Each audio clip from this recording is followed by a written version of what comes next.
2013, my life was pretty much all but over in some degree, because at that time, my state and federal appeals have been exhausted. So I really had no other legal avenues to sort of rely on. So in 2013, when I first learned that Mr. Thompson was running for Brooklyn District Attorney, for some reason, I just felt really, really good about all things.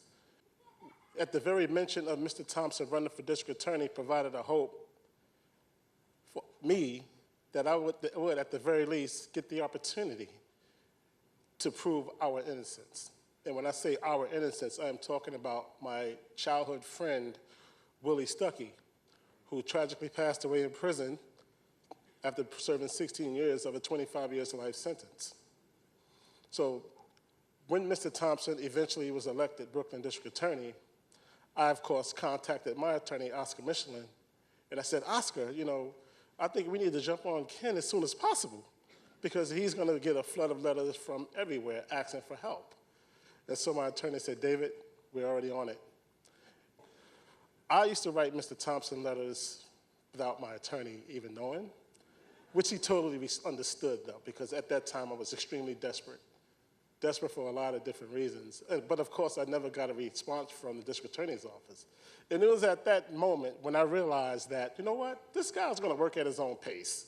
He's not gonna listen to what I have to say. He already made a commitment, because during his campaign speeches, he made some promises that I personally was gonna hold him accountable to. And later on, as I found out, that was not necessary, because he delivered on his promise. He promised, he promised that he would investigate wrongful convictions in a very fair way. And my legal team and I, that's all we ever wanted, to be treated fairly. Whatever your investigation took him, we were going to be fine with that because we know, at least we believe, that he was going to do what he promised the people of Brooklyn that he was going to do.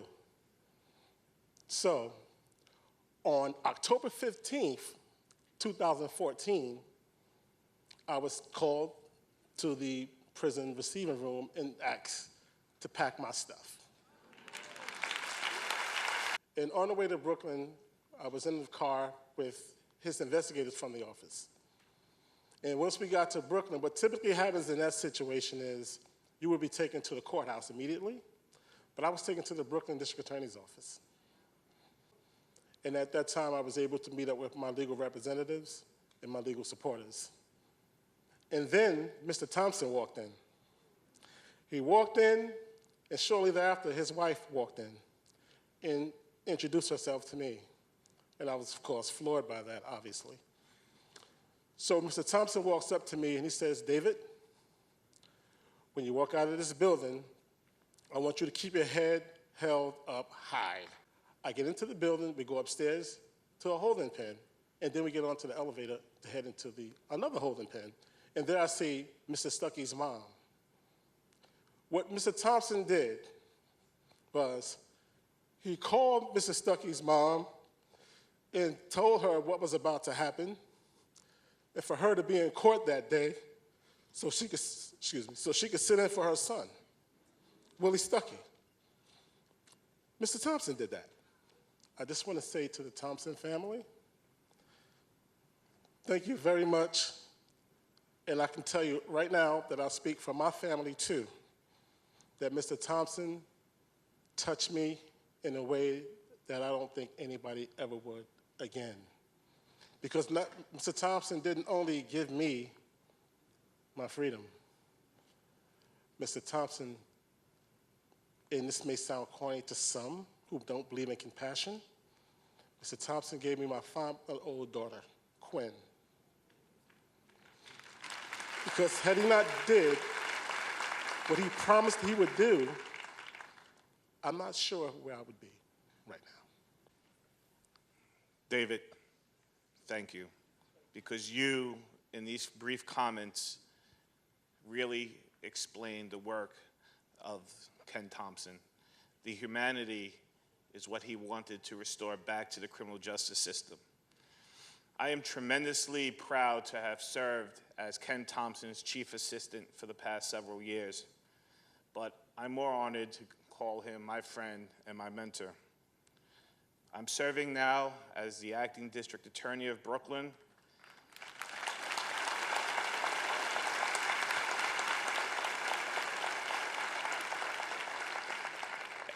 And I intend to carry through with his legacy.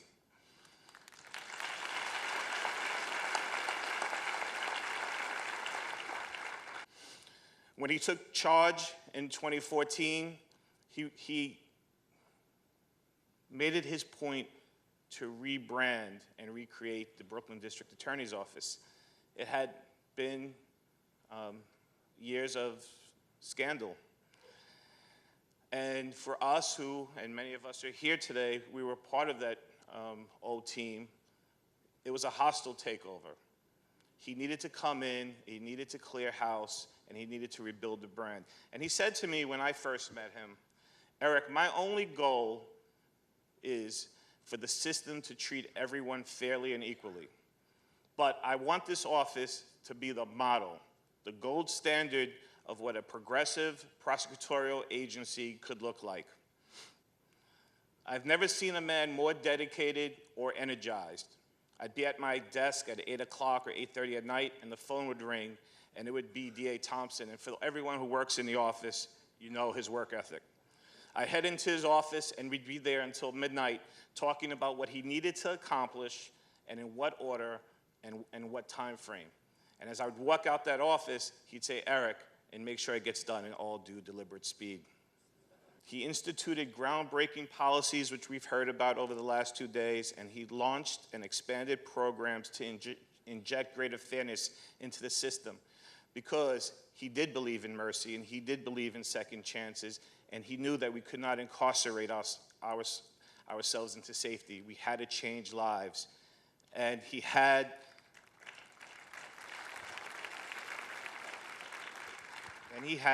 and we will continue to roll out programs that he discussed that will work with our youth. Now, I want to tell you one of two things that you may not know about the DA. We know he was a man of courage. He truly believed that all of us who worked within the criminal justice system, most especially his prosecutors, needed to recognize the humanity of every person brought before the system. If we fail to do so, the system loses its legitimacy.